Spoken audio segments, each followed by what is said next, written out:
Friends, आप सभी का एक बार फिर से बोधिसत्व पीसीएस में स्वागत है। आपको पता होगा कि बिहार को देश के बीमारू राज्यों की श्रेणी में रखा जाता है। बिहार जो है हमेशा से प्रशासनिक राजनीतिक भ्रष्टाचार का शिकार रहा है। राजनीतिक इच्छा शक्ति के कारण यहाँ पे कोई बड़ी परियोजनाएं योजनाएं नहीं लाई जा सकी है और प्राकृतिक आपदाओं के कुप्रभाव के कारण इन सारी चीज़ों के एक्युमुलेटिव इफेक्ट के कारण बिहार जो है बीमारू स्टेट में गिना जाता है।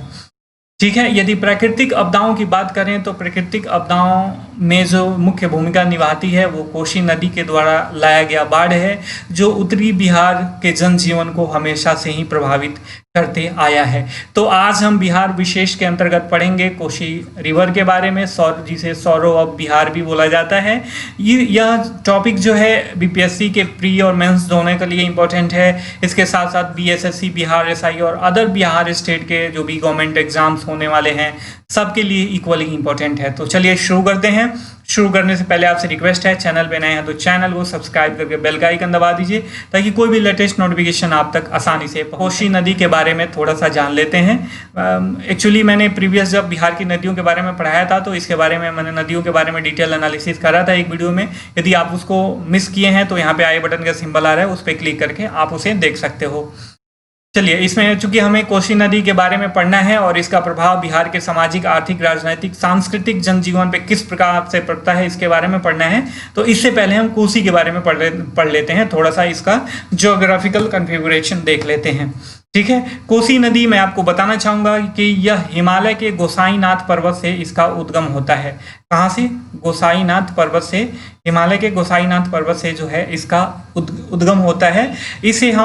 इसका ओरिजिनल नाम जो है कौशिकी नदी भी है। इसका ओरिजिनल नाम कोसी नदी का ओरिजिनल नाम क्या है? कौशिकी नदी। यह सात धाराओं से मिलके बनी है, इसलिए सप्तकोशी भी कहा जाता है, ऑल्सो नोन एज सप्तकोशी। ठीक है, इसे सप्तकोशी भी बोलते हैं।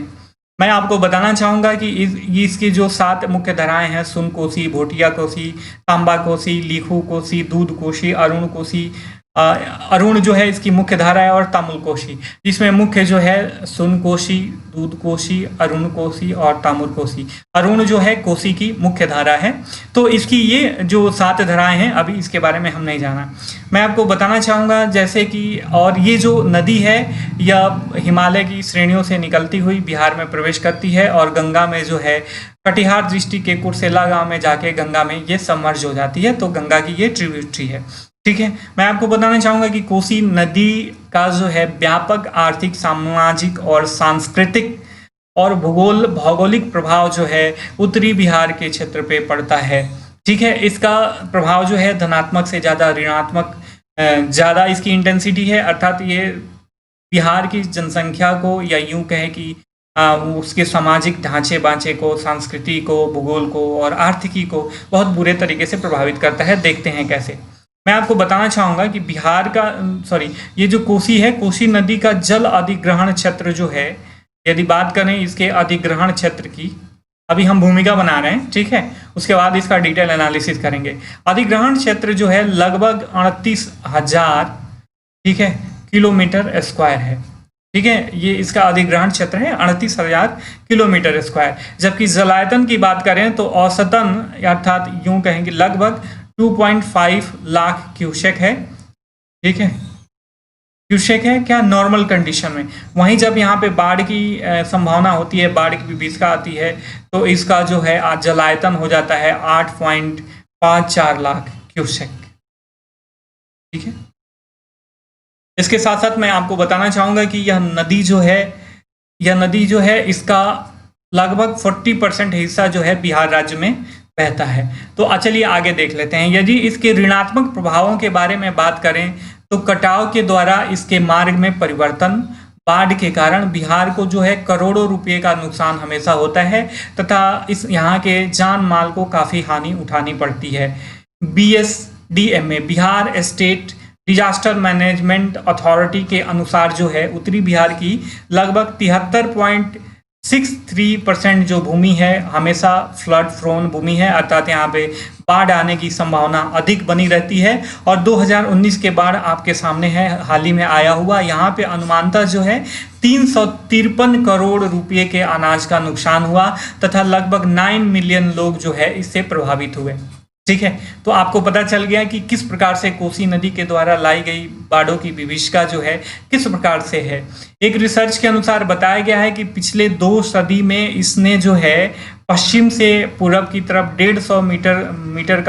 150 किलोमीटर का खिंचाव हुआ है। किसमें? कोसी नदी के पेटी में, अर्थात कोसी नदी का जो बहाव क्षेत्र था, जो पहले पूर्णिया में था, अब ये सहरसा और सुपौल के पास से बहने लगी है। अर्थात पिछले 2 सदी में इसमें 150 किलोमीटर का खिंचाव जो है पश्चिम से पूरब की तरफ हुआ है। ऐसा नहीं है कि इसके द्वारा जो भी विभीषिकाएं लाई जाती हैं, जो भी नुकसान होता है, उसके लिए प्रयास नहीं किए गए हैं। देखिए, ब्रिटिश काल में जो है 1896 ईस्वी में इसमें बाढ़ और भूमि के कटाव की समस्या के निदान के लिए एक सर्वेक्षण ब्रिटिश गवर्नमेंट के द्वारा कराया गया था, लेकिन समस्या की व्यापकता और योजना के अभाव के कारण इसका लाभ जो है एक तरीके से सीमित ही रहा। वहीं आज़ादी की बात जो है 1953 में नदी परियोजना का, मतलब कोसी नदी परियोजना का रूपरेखा तैयार किया गया, जो 1965 में बनके तैयार हो गया। यह भारत और नेपाल की संयुक्त परियोजना है। इसको कुछ चरणों में चरणबद्ध तरीके से तैयार किया गया। सबसे पहले इसमें बाढ़ नियंत्रण का ख्याल रखा गया। उसके बाद जो बाढ़ जनित मलबा निक्षेपण होता है, अर्थात नदियां जो है अपनी पेटी में मलबा का निक्षेपण कर देती हैं, गाद निक्षेपित कर देती हैं, जिसके चलते इसकी पेटियां क्या होती हैं, उथली हो जाती हैं और जल को धारण करने की क्षमता कम हो जाती है। और थोड़े से जल के प्रवाह की जब मात्रा अधिक बढ़ जाती है, इसका आयतन अधिक बढ़ जाता है, तो आसपास के इलाकों में बाढ़ की स्थिति उत्पन्न हो जाती है। तो वहीं बाढ़ जनित मलबा निक्षेपण पर नियंत्रण के लिए काम किया गया।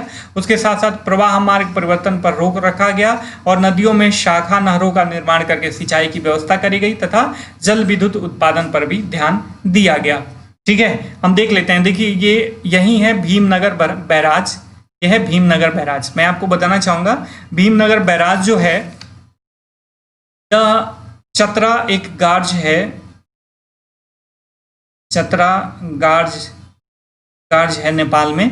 इससे 45 किलोमीटर दक्षिण में जो है ये भीमनगर जिले में हनुमान बैराज बनाया गया है कोसी नदी पे। इसमें जो है इसके पश्चिमी घाट की बात करें तो पश्चिमी में वेस्टर्न कोसी कैनाल का निर्माण किया गया है, पश्चिम में, जो बिहार के ये पश्चिमी जिले को सिंचाई का साधन प्रोवाइड करता है। और वहीं अगर ईस्टर्न की बात करें तो ईस्टर्न कोसी कैनाल बनाया गया, जो बिहार के पूर्वी जिले को सिंचाई की सुविधा प्रदान करता है। इसका एक और सेक्टर है राजपुर कोसी कैनाल।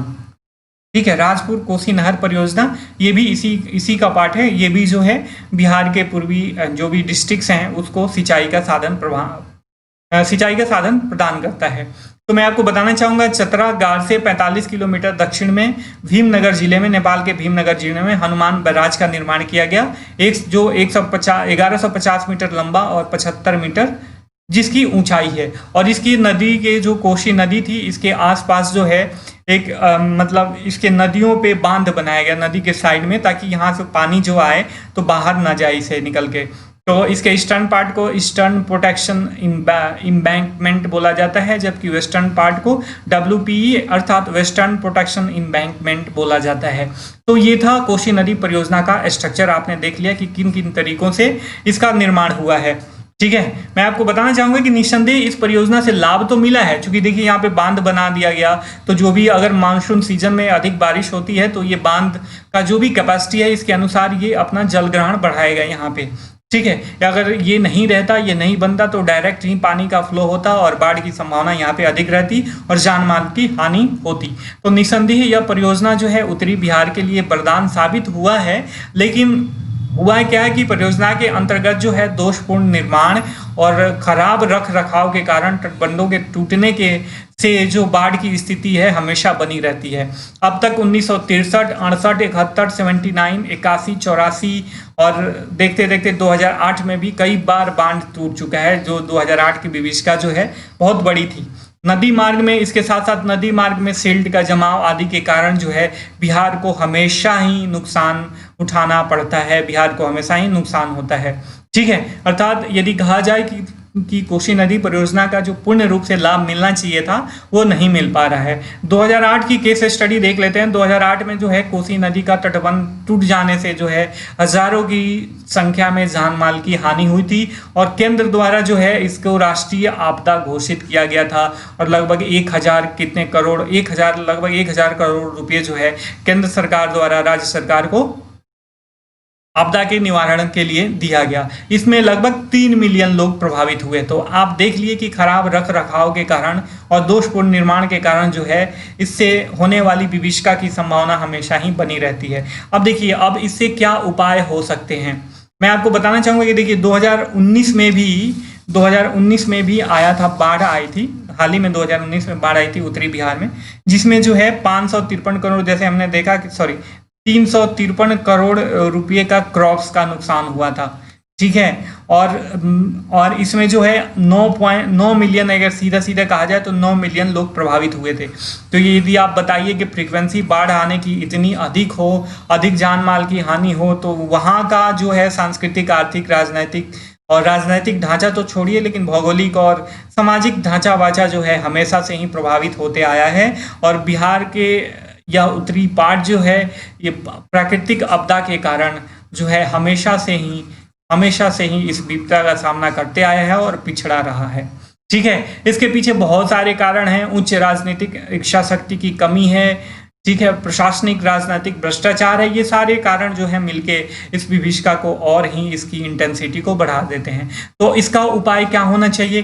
तो देखिए, इसका उपाय सबसे पहले जो उच्च राजनीतिक इच्छा शक्ति होनी चाहिए। उच्च राजनीतिक इच्छा शक्ति होने का मतलब कोई भी प्लान जब बनता है तो उसको इम्प्लीमेंटेशन में बहुत सारी बाधाएं आती है। और चूंकि यह दूसरे देश से भी रिलेटेड है, इसमें नेपाल भी समाहित है, तो नेपाल से भी ढंग से बात करना चाहिए। डिप्लोमेटिक और राजनीतिक चैनल के द्वारा अप्रोच अपनानी चाहिए, नेपाल सरकार से बात करनी चाहिए और मिलके जो है एक्युमुलेटिव इफेक्ट के द्वारा उच्च राजनीतिक इच्छा शक्ति के कारण जो है अच्छी परियोजना लानी चाहिए और उसका क्रियान्वयन करनी चाहिए। इसके साथ साथ बहुउद्देशीय बांध बनाना। देखिए, बहुउद्देशीय बांध का बहुत कारण है, बहुत लाभ होता है इसमें। ये जो है देखिए, नेपाल जो है इसका फुल क्रियान्वयन इसलिए नहीं कर पा रहा है कि यदि इसका क्रियान्वयन पूरी तरीके से किया जाए तो इसकी जो है 5 किलोमीटर भूमि की डूबने की पूरी संभावना है और हजारों की तादाद में लोग विस्थापित होंगे। ठीक है। तो उनका रोजी रोटी, उनका विस्थापन का खर्चा कौन देगा? ये सारी चीज़ें जो है नेपाल को हमेशा से खटकती आती हैं, इसीलिए, और इसका डर सताते रहता है। इसीलिए नेपाल जो है पूर्ण इच्छा शक्ति जो है इस बांध के, इस परियोजना के पूर्णतः क्रियान्वयन में नहीं दिखा पाता है। तो यहीं पे राजनीतिक इच्छा शक्ति काम आती है, उच्च राजनीतिक इच्छा शक्ति। यदि ये दोनों देश आपस में बैठ के बात करें और बिहार या देश अपना कहे कि चलो हम बियर करेंगे, तुम्हारा जो लॉस होगा, तो नेपाल भी इसके लिए राजी हो सकता है। ठीक है। इसके साथ साथ सैटेलाइट मॉनिटरिंग की हमेशा ही आवश्यकता पड़ती है। देखिए, तकनीकी क्षेत्र जो है, विज्ञान का क्षेत्र किसी भी फील्ड में जो है अपना योगदान देता है, तो इसमें भी योगदान दे सकता है। सरकार को चाहिए कि इस एरिया के लिए सैटेलाइट लॉन्च करे, जहाँ जिससे जो है सैटेलाइट मॉनिटरिंग हो सके और जो भी सिचुएशन मानसून सीजन में बनता है या किसी और सीजन में, तो उससे जो है लोकल अथॉरिटी को या जो भी रिसर्च संस्थान है उसको जो है पहले से सूचित किया जा सके और जो भी विभीषिका उत्पन्न होने वाली है उससे बचा जा सके। इसके साथ साथ जो है नदी जोड़ो परियोजना जो अटल बिहारी सरकार के समय आई थी, ठीक है, बीजेपी की सरकार थी उस समय आई थी, इसका कार्यान्वयन जो है जल्द से जल्द हो। नदी जोड़ो परियोजना का भी बहुत लाभ है। ठीक है। इससे जो है जहाँ पे जल की अधिकता है वहाँ की जल जो है उसको कैच करके कैनाल के द्वारा या अंडरग्राउंड पाइप्स के द्वारा वैसे इलाकों में पहुंचाना जहां पे पानी की कमी हो, तो ये सारे बहुत लाभ हैं। ठीक है। तो जो हमारी उत्तरी देश की नदियां हैं जो सदा नीरा हैं, जहाँ पे हमेशा जल प्रवाहित होते रहता है, उनका जल जो है यदि दक्षिण भारत में या वैसे इलाकों में पहुंचाया जाए जहाँ पे सिंचाई की व्यवस्था नहीं है, तो वहाँ पर भी सिंचाई हो सकती है और वहाँ की जनसंख्या का जनजीवन जो है, वहाँ का जनजीवन जो है अच्छे तरीके से सुनियोजित और तरीके से लाभान्वित हो सकता है।